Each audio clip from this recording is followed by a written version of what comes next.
नमस्कार मित्रों, एक फिल्म का गीत है कि जिंदगी का सफ़र है सुहाना।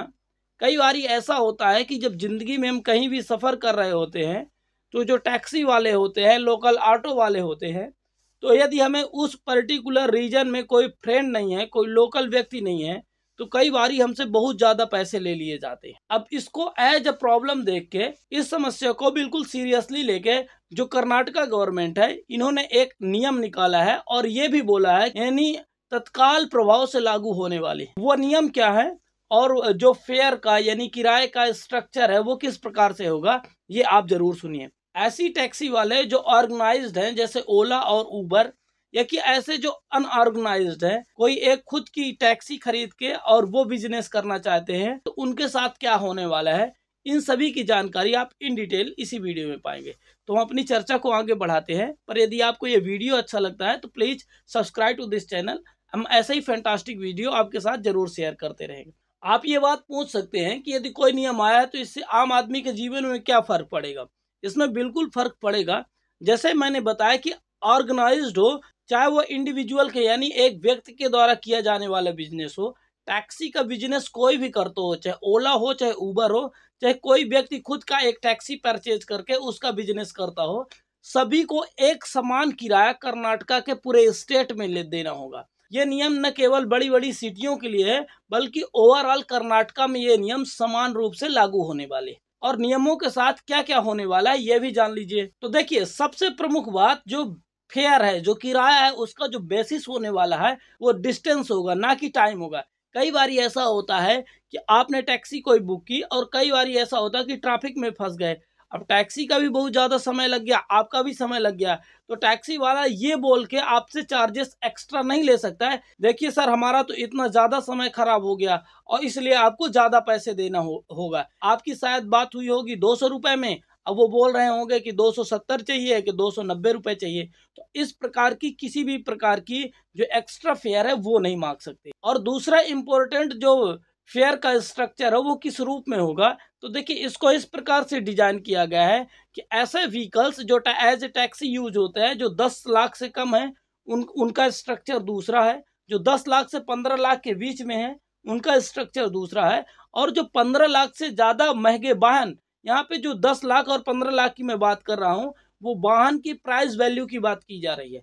यानी मसलन यदि कोई व्हीकल जो एज ए टैक्सी यूज हो रहा है वो 10 लाख रुपए की कम वैल्यू का है, उनके फेयर का स्ट्रक्चर है कि 1 से 4 किलोमीटर तक, ये 1 किलोमीटर से 4 किलोमीटर तक के लिए यदि आप बुक करते हैं आपको 100 रुपीज़ पे करना पड़ेगा।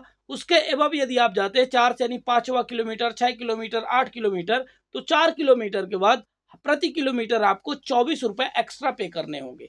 तो जो 10 लाख से कम है उनका इस प्रकार का स्ट्रक्चर है। इसके बाद आता है कि जिन टैक्सियों की वैल्यू 10 लाख से 15 लाख के बीच की है उसको 115 रुपये, वही नियम है, 1 से 4 किलोमीटर के बीच में आप दूसरे किलोमीटर उतर जाए या तीसरे किलोमीटर उतर जाए आपको 115 रुपये पे करने होंगे।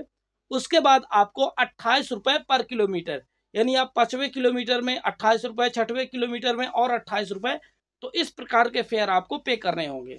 अब आती है तीसरी कैटेगरी जो 15 लाख से एवं जिनकी मार्केट वैल्यू है और वो व्हीकल एज ए टैक्सी उपयोग किए जाते हैं। उनकी जो फेयर वैल्यू होगी तो वही 1 से 4 किलोमीटर के बीच 130 रुपीज यानी 130 रुपये आपको पे करना होगा। उसके बाद 32 रुपये पर किलोमीटर आपको पे करना होगा। तो इस प्रकार के जो फेयर स्ट्रक्चर है कर्नाटका गवर्नमेंट के द्वारा डिसाइड किए गए। इसमें आपके दिमाग में एक क्वेश्चन और आ रहा होगा कि कई बार हमारे साथ ऐसा होता है कि वाकया रात का है, यानी आप रात में यदि टैक्सी बुक करना चाहते हैं तो उसमें टैक्सी वाले जो भैया होते हैं वो एक्स्ट्रा चार्ज करते हैं। तो कर्नाटका गवर्नमेंट ने भी इस चीज को मद्देनजर रखा है और उन्होंने बोला है कि 12 बजे रात से 6 बजे के बीच यदि आप टैक्सी उपयोग करते हैं तो जो टैक्सी ओनर है वो 10% एक्स्ट्रा जरूर मांग सकते हैं। उसके बाद भी आपके दिमाग में चल रहा होगा कि उस सिचुएशन में क्या होगा यदि जैसे हम ओला और उबर होते हैं तो जीएसटी का जो सीन है वो कौन पे करेगा।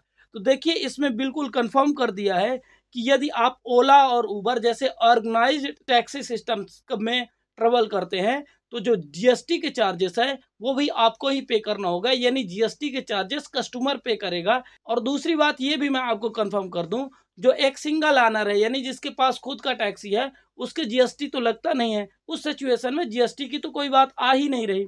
और इसी में दो इम्पोर्टेंट बात और रह गई हैं, वो भी आपके दिमाग में आएगा कि भाई जब हम ट्रेवल करते हैं तो हम अकेले तो ट्रेवल नहीं करते, हमारे साथ कुछ लगेज भी होता है।